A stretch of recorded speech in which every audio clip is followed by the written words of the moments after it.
According to the huge amount of mail that we receive from our audience, they encounter exactly the same extremely frustrating, ignorant, and totally unrealistic replies and comments from the followers of Muhammad in defense of their Quran and beliefs.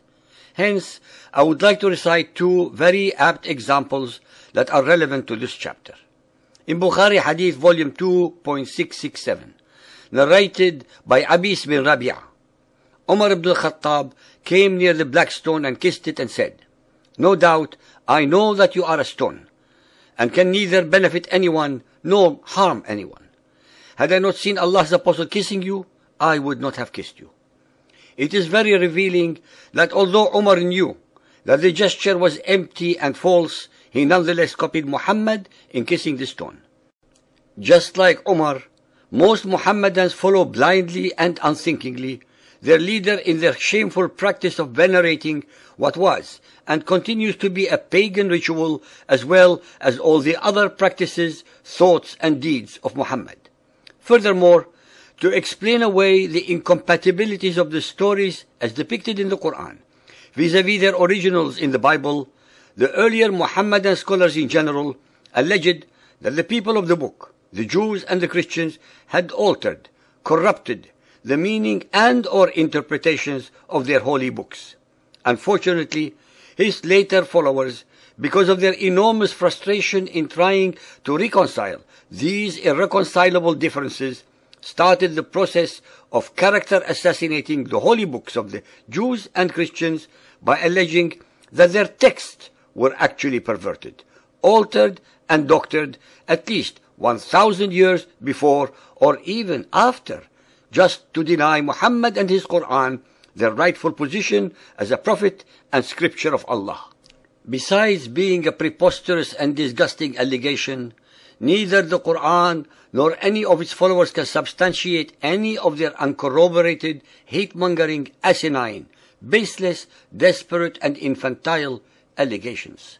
Theirs are acts of intellectual, literary, historical, and theological perversions and fraudulence resulting from their desperate need to explain away the unexplainable.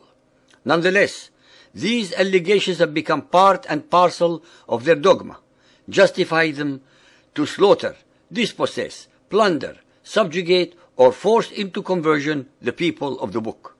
Like all criminals, the Muhammadan exegetes project upon their victims, the Jews and Christians in this particular case, the very characteristics, deeds, and perversions that they themselves actually possess, exhibit, and do.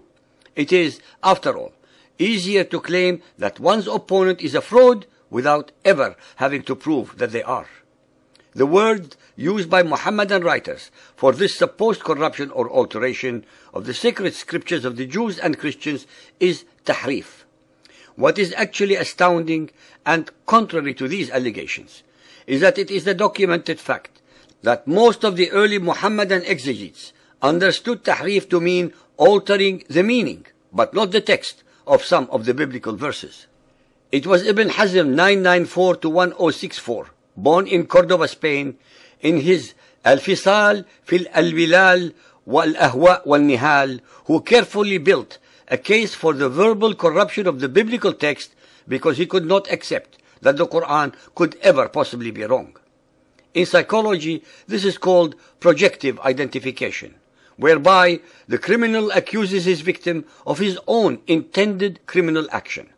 To explain away the unacceptable, Ibn Hazm alleges that the Bible is not a message from Allah, which contains some erroneous passages and words, but is of the status of an anti-scripture, an accursed book, the product of satanic inspiration.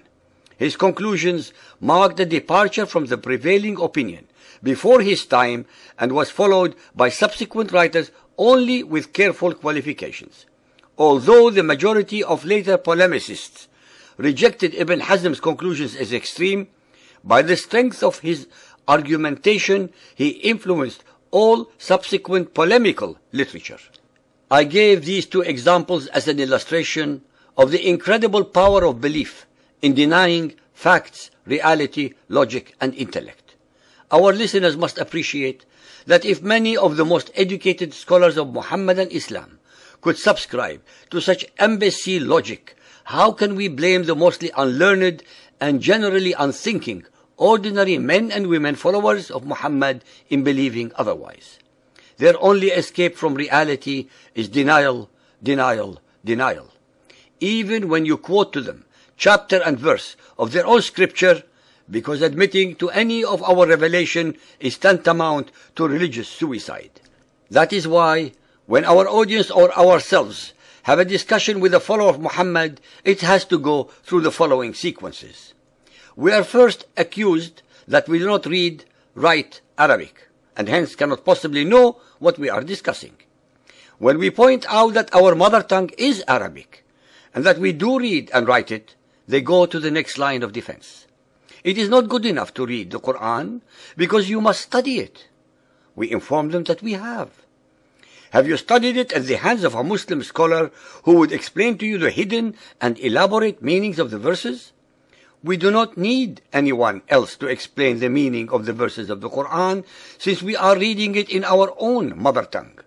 Okay, where are your references upon which you are basing your allegations? But we have been quoting to you chapter and verse from the Quran and hadiths. These are the references. You are lying. You are deliberately perverting the noble message of the Quran by taking everything out of context. You must quote from reliable sources. What other more reliable sources are there than the Quran and hadith that you believe in? You are an anti-Muslim, a Christian kafir, or a Zionist imperialist dirty Jew bastard. End of communication. Next. This may sound like a comedy script, but frighteningly, it is a fact that no follower of Muhammad could ever admit to any of our statements and conclusions without apostatizing. As we have pointed out on several occasions, that the male followers of Muhammad never miss a chance from shooting themselves in the mouth is their total inability to use their brain or intellect independently from their elders or leaders. In the script above, we are told that if we do not know the Arabic language, we cannot possibly understand the Quran. We agree with this statement fully.